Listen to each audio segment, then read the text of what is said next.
right, now I just wanted to wait and do this video. I was waiting for more concrete evidence to come out, but apparently Toys R Us is coming back as Jeffrey's Toy Box or Toy Bin, and the news states that it could be returning in certain locations as early as, well, next month in November.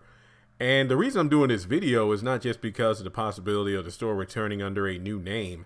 Jeffrey's Toy Bin, it's kind of like closing down McDonald's and then reopening it as Ronald's Food Bag. I don't know. I mean, hey, it is what it is. Hopefully things will be better in terms of, for one, the toy prices, two, maybe the online format now, because ToysRUs.com was not a good store. Like, I remember last year during Black Friday and Cyber Monday, I didn't buy anything from that. Even with the sales and whatnot, the deals at like Amazon and Walmart, even Target, hell of a lot better. And the reason I really want to talk about this is because I noticed that, there were reports of a lot of the workers at Toys R Us that lost their job, saying like, hey, can we get our jobs back? Not to mention a lot of them still haven't gotten their severance packages yet. So I'll be a bit frustrated, to lose a job, not get my severance pay, and then all of a sudden, wait, so you're reopening? So it's kind of like, if you ever watched that movie, what was it? It was like the latest Michael Jackson biopic movie, the one on Lifetime. What was it called? Searching for Neverland or whatever. And it was told from the perspective of a couple of his security guards. And this was at a time where Michael, obviously was in debt due to not performing, not putting out any new music, and his staff wasn't being paid. And these were two dedicated guards, and unfortunately, their lives were beginning to crumble apart. Like one of them was talking about how his car got repossessed. His baby mama said he was going to leave him. She was going to leave him. Couldn't even afford to get their security suits, dry clean. And they were still working with Michael, and because they were dedicated, but also one of them was like, look, if we quit now, we won't even get paid the money that we haven't been paid yet. And then I think towards the end of the movie, it got to the point where Michael was at this toy store and getting all these gifts for his kids, and I think like his new house, and he was walking around the store. And again, this really takes me back to Toys R Us during their closing sale. I was like walking around throwing everything in the basket, like, I like that one, I'll take 3 of those. Oh, Blanket will love this. Okay, I'm getting this one for Prince and Paris. And then he's just walking around, and the guards are like, the more they're walking, the more stuff they end up carrying. And then in the middle of one of the aisles, Michael turns around, like, aren't you going to get anything for any of your kids? And then one of them said, sir, we still haven't been paid yet. And he goes, and then he just keeps walking. And it's kind of like, imagine being a worker at Toys R Us. You haven't been paid your severance. And it's kind of like, to even go even further to like an everyday life. Let's say you lent somebody $200 and they haven't paid you back yet. And then they're online posting about how, hey, I just bought this $500 pair of sneakers or something like that. Wouldn't you be a bit pissed? Especially if it's somebody who told you, hey, I'm really in a tight spot. I need this money because, to pay the car bill or to buy groceries or pay the light, whatever the case may be. And, out of the goodness of your heart, you lend them the money because they say they pay it back. But instead of paying you back at the first chance they get, they're out here showboating about how they're buying something brand new or whatever.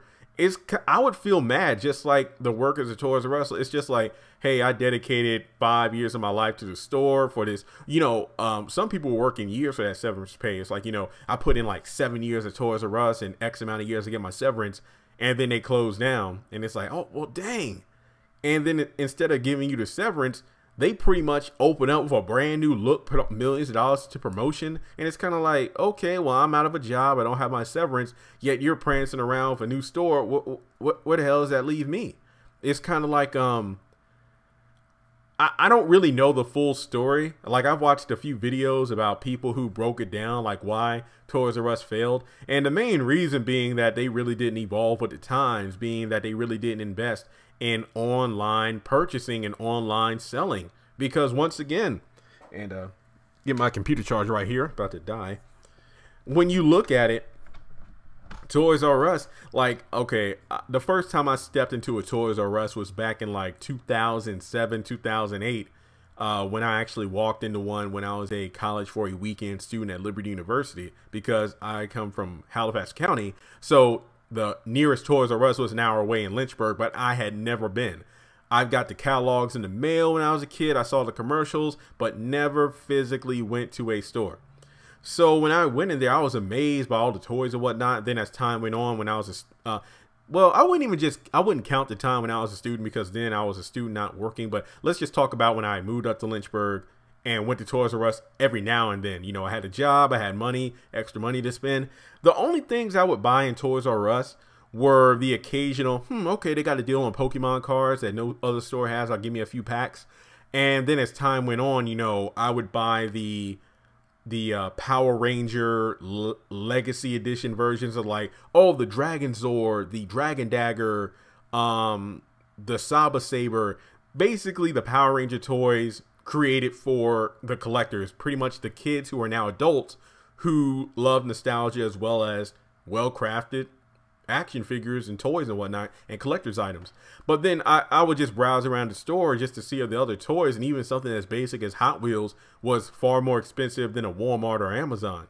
So it got to the point where you had to let people go because the company was going bankrupt. You couldn't pay these people what you owed them. So the best thing to do, unfortunately, were to let them go, and they pretty much try to find other jobs and whatnot, but still disgruntled because, you know, I remember going into Toys R Us the last few times, and to be honest, I really didn't see a lot of the press workers.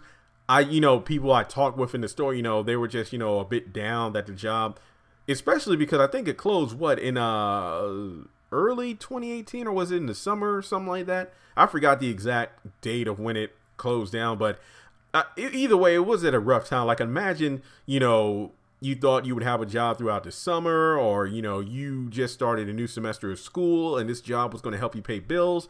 And then all of a sudden it falls apart at random, because I remember the more I went into the store, you know, the dates changed. Like, I remember, early 2018, I think they announced the closing.